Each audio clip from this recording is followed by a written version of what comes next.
नमस्कार, मी दीपाली म्हात्रे. लोकमत फिल्मीमध्ये तुम्हा सगळ्यांचं मनापासून स्वागत आहे. तुम्ही बघताय शेतात आले आणि त्याचं खास कारण आहे, निमित्त खूप खास आहे. कारण नेरळ येथील सगुणा बागमध्ये आत्ता आम्ही आहोत आणि इथे काहीतरी एक गोष्ट आहे शेतातली, जो माझ्यासोबत तुमचा सर्वांचा लाडका अभिनेता सिद्धार्थ जाधव आहे तो करतोय. हाय सिद्धार्थ. आता हो ते धिंगाणा तीन नाही काय दीपा कशी आहेस तू? उलट खूप बरं वाटतंय. इथे इथे का आलो म्हणजे हे दिसतंय, त्याच्यानंतर इथे तीनही दिसतंय, पण सिद्धार्थ तू इथे काय धिंगाणा घालतोय? मुळात यावर्षीची टॅगलाईनच ही आहे की गावाच्या प्रत्येक गोष्टी धिंगाणा आहे. त्यामुळे यावेळेला धिंगाणा गावात आहे, धिंगाणा बुद्रुकमध्ये आहे. म्हणजे ज्या पद्धतीने धिंगाणाला गेली 2 वर्ष लोक प्रेम करतात, दुसऱ्या 2 सीझन प्रेम केलं आहे, हे तिसरे सीझन येतं आहे. गमती जमती मजा मस्ती गाणी आणि जसं स्टार प्रवाहाची परंपरा आहे, मराठी परंपरा मराठी प्रवाह, सगळी मराठी गाणी, त्याच्यावर आपले लाडके कलाकार नसत. पण हा जो एक एक्स्ट्रा काहीतरी तडका हवा ना. 3 मध्ये काय स्पेशल आहे? ते 3 मध्ये हे स्पेशल आहे, माती आणि नाती ह्या दोघांचं एक छान समप किंवा काय म्हणूया हे संगम किंवा ही जोडणारी गोष्ट ह्या वर्षी धिंगाणामध्ये पाहायला मिळेल.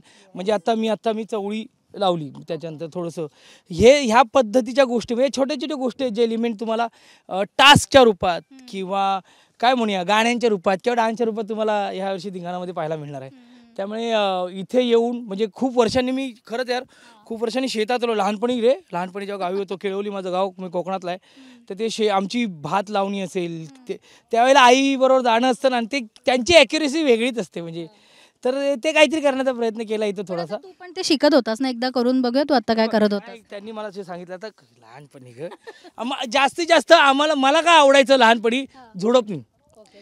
हां, ते आपण कान म्हणतो त्याला काहीतरी, भाताचा असं कान घ्यायचा, तो असा घ्यायचा आणि असा आपटायचा, झोडपणे ते सगळं निघतं. ते सोपं जास्त लहान मुलांना. पण हे जरा लावणी आहे काय पण आपण हे त्यांनी ह्या पद्धतीने हे जे टोकनटिंग हे जे त्यांनी टोकननी करून ते छोटंसं खड्डा केला आहे. त्या खड्ड्यामध्ये 2 दाणे चवळीचे टाकले. ओके, त्यानंतर इथे ते गांडूळ खत आहे, ते थोडंसं टाकायचं. मग ते बुजवत राहील. मग असं करत ते अख्खं शेत होऊन जातो. तू म्हणालास तसं की यावेळची थीम वेगळी आहे. सगळ्याच जे गेम्स आहेत, ह्याच्या आधीचे गेम्स पाहिलेत, भरपूर अंगमेहनतही असते, काही गाणी असतात, गप्पा असतात, पण यावेळेला सगळेच टास्क हे शेतातले आणि गावाशी रिलेटेड असणार आहे. गावाचा एलिमेंट आहे सगळे. मी म्हणायचं गंमत आहे की यावर्षी खूप काही गोष्टी नवीन आहेत. या सीझनला आमच्या क्रिएटिव्ह टीमने एवढ्या गोष्टी नवीन शोधल्यात ना. म्हणजे मी पहिला एपिसोड शूट केला आहे, जो आता 16 नोव्हेंबरला तुम्हाला पाहायला मिळेल. तर मी जेव्हा सेटवर गेलो होतो तेव्हा माझं हे होतं की अरे हे पण आहे. म्हणजे साडेमाडे शिंतोडे आहे, पण साडेमाडे शिंतोडेमध्ये जी गंमत आहे, जी प्रोमोमध्ये आता दिसते की एक माईक नाही. पहिल्या सीझनला 1 माईक होता, दुसऱ्या सीझनला 3 माईक होते.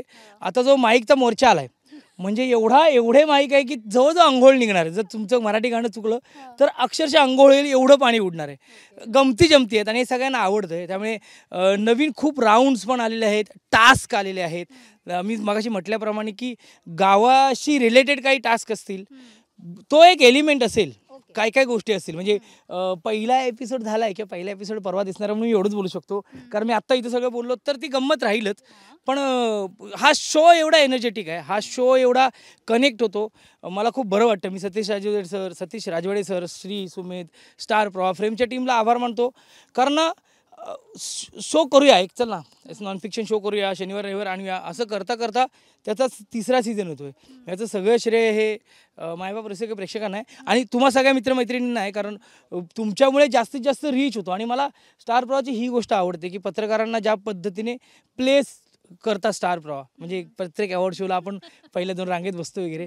त्यामुळे ज्या पद्धतीने तुमच्यापर्यंत पोहोचण्यासाठी आम्हा कलाकारांना पोहोचवतात आणि मग तुम्ही आम्हाला पोहोचवता, स्टार प्रवाहला पोहोचवता, तर धिंगाणाचं यश जे काय लोकप्रियता नाही पण लोकांचं प्रेम जे मिळालं आहे, त्यात तुमचाही मोठा हातभार आहे. सिद्धार्थ, आत्ता आपण सगुणा बागमध्ये आलो आहे. इथे आल्यानंतर तुला नव्याने कुठल्या गोष्टी पाहायला मिळाल्या आहेत किंवा आता तू हाच एक टास्क नाही, खरं तर हा सगळ्यांसाठी टास्कच आहे, आपल्या डेली लाईफमध्ये आपण करत नाही, पण आत्ता ह्या टास्क व्यतिरिक्त आणखीन तू बरंच काय ॲक्टिव्हिटी करणार आहेस, काय बघून आलायस आणि कुठल्या ॲक्टिव्हिटी करण्यासाठी उत्सुक आहेस? मी सगुणा बागची एक गोष्ट, मला कृषी पर्यटन हा जो कॉन्सेप्ट आहे तो खूप मला आवडला आहे. कारण ज्या पद्धतीने त्याने सगळ्या गोष्टी डेव्हलप करून ठेवल्यात आणि आपले कितीतरी म्हणजे इतक्या वर्षामध्ये त्यांचा इतिहासच आहे, किती वर्षापासून लोक येत आहेत, ती पाहत आहेत, ती मला वाटतं की ना कनेक्ट ठेवलेली गोष्ट आहे. हा कनेक्ट खूप महत्त्वाचा आहे आणि तोच धिंगाणाचा आणि रसिक प्रेक्षकांचा आहे, जो म्हणजे खरंच ही सगुणा बागसारखी स्टार प्रवाहाची बाग आहे आणि त्यात वेगवेगळे उपक्रम आहेत. त्यात हा धिंगाणाचा उपक्रम आहे जो लोकांना आवडतोय. सतीश राजवाडे सरांनी असंच ते एक लावलं, त्याच्यावर हे प्रेमाचं असं छान गांडूळ खत रोगांचं मिळालं आणि मग त्याचा 3रा सीझन आलेला आहे. म्हणजे आम्ही 2 जरी दाणे त्यात टाकत असतो तरी आहे सीझन 3. पण सिद्धार्थ, मी म्हटलं तसं मला असं कळलंय की तू जात्यावर दळणार आहेस, कोंबडी पकडणार आहेस, असे बरेच टास्क आहेत. ह्याच्या आधी कधी असे लाईव्ह टास्क केलेले आठवत आहेत का? असं मी करणार आहे असं मला कळलंय. हे दीपल लय माहिती आहे. नाही पण हे टास्क आहेत आणि गंमत आहे. जात्यावर दळण दळणं तेवढं कठीण नाही आहे, पण तरी ती गंमत आहे. त्याच्यावरची गाणी म्हणजे आई जेव्हा दळायची तेव्हा ते ज्या ओव्या गुणगुणतात ना, ती गाणी गुणगुणतात ना ना ना ना ना, माझी आई छान जात्यावरती ते दळताना गुणगुणायची. पण कोंबडी पकडणं हा सर्वात मोठा टास्क आहे आणि तो जर मला कोणी देत असेल, मला माहीत नाही, याच्यामुळे कळलेलं आहे, तर मी तो टास्क करेन. कारण टास्क करण्यात गंमत असते. आमच्या शोमध्ये जिंकण्यापेक्षा हरण्यात खूप गंमत आहे आणि हरल्यानंतर टास्क खेळण्यात जास्त गंमत आहे. तर खेळीन कायची टास्क. एवढा एनर्जेटिक तू बोलतोयस आणि तुझ्यातली एनर्जी आम्हाला प्रत्येकालाच माहिती आहे. पण एक नक्की विचारेन, तू फार म्हणजे आपण म्हणतो ना की आपली परिस्थिती तेवढी चांगली नसताना आता आपण या एका स्टेजला पोहोचतोय. तुला इथे आल्यानंतर तुझी कुठली गोष्ट प्रकर्षाने जाणवली सिद्धार्थ? नाही, मला म्हणजे मला वाटतं माझा कनेक्ट खूप चांगला आहे. त्यामुळे मी ह्या गोष्टींना विसरलेलो नाही आहे. म्हणजे इथे आल्यानंतर हे काहीतरी आठवतं असं नाही म्हणता येणार, पण तो कनेक्ट मला खूप जास्त जाणवला. म्हणजे आता ज्या पद्धतीने धिंगाणाचं शूट आहे, बाकीच्या शूट्स करतोय, थोडा वेळ कमी आहे, झोप कमी आहे, प्रवास जास्त होतोय, पण ज्या ठिकाणी जातो तिकडे कनेक्ट म्हणजे माझा एकट्याचाच नाही, मराठी कलाकारांना हा कनेक्ट खूप महत्त्वाचा आहे. ते जिकडे गेल्यानंतर सगळी लोक आपल्याप्रमाणे अरे सिद्धार्थ यादव आला, अरे अमय वाघ आला, अरे काय छान. तर मला वाटतं हा कनेक्ट खूप प्रत्येक मराठी कलाकार, इंडिव्हिज्युअल नाही बोलत आहे, प्रत्येक मराठी कलाकारांसाठी खूप महत्त्वाचा आहे. त्यामुळे इथे आल्यानंतरही मला तो कनेक्ट खूप जवळचा वाटतो. म्हणजे मी आता गंमत सांगेन, एक यूट्यूबर आहे जो माझ्या गावी गेलेला आणि त्यांनी माझं गावचं सगळं घरबीर शूट केलं आहे आणि कमाल शूट केला. आणि मी लहानपणापासून तिकडेच होतो. मी पहिलीला मुंबईला आलो, पण आता कशी टेक्नॉलॉजी वाढली आहे. मी तुमच्याकडे आता पहिले असे कॅमेरे होते, आता एवढे आलेत, काही मोबाईलने शूट करतायत. यार त्याने एक शॉट शूट केला आहे ड्रोनने माझ्या गावच्या घराचा आणि तो छान तो वरती घेऊन गेला आहे. ते आमची थोरली जमीन म्हणतो आम्ही, आमची थोरली जमीन जी घराला लागूनच आहे, तिथे भात लागतो. मग मागे आंब्याचे झाडं आहेत किंवा ते आमची म्हणजे आमच्या पडवीतच नारळाचं ते सगळं बघताना खूप मस्त वाटलं.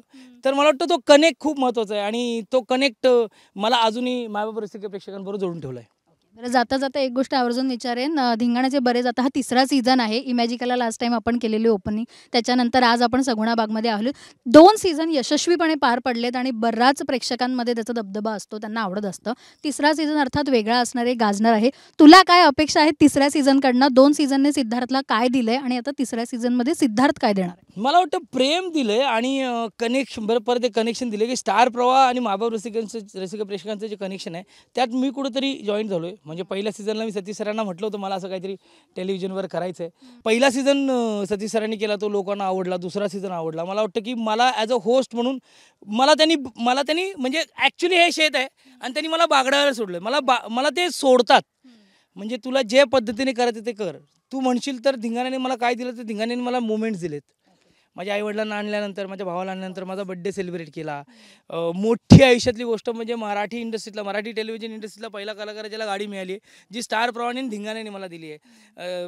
प्रशांत दामले सरांचे 12,000 बरोबर 12,000 प्रयोग झाल्यानंतर त्यांचं फेलिसिटेशन करताना बॅकस्टेज कलाकारांच्या हस्ते त्यांचं, तेव्हा त्या क्षणी मी तिथे असणं, त्या जे ज्येष्ठ कलाकार येतात त्यांना ज्या पद्धतीने काय म्हणतात त्यांचा गौरव करतो आणि मला म्हणायचं धिंगाणाच्या मंचावर हे मला दिलं आहे. मला वाटतं की मी नेहमी म्हणतो मी किती चांगला कलाकार आहे मला माहीत नाही, पण मी नशीबवान कलाकार आहे. कारण जिथे चांगली गोष्ट घडत असते तिथे मी असतो आणि म्हणून धिंगाणा चांगला आहे म्हणून मी आहे. त्याच्यामुळे आता होऊ दे धिंगाणा सीझन 3 आणि तेवढ्याच जल्लोषात येणार आहे, तेवढ्याच जोशात येणार आहे. पहिला एपिसोड तर पार पडलाय, आता पुन्हा एकदा काय म्हणायचं? आता होऊ दे धिंगाणा 3. थँक्यू सो मच आणि all the best Siddharth. Thank you. सगळ्यांना असंच भेटणार आहे. अरे भाई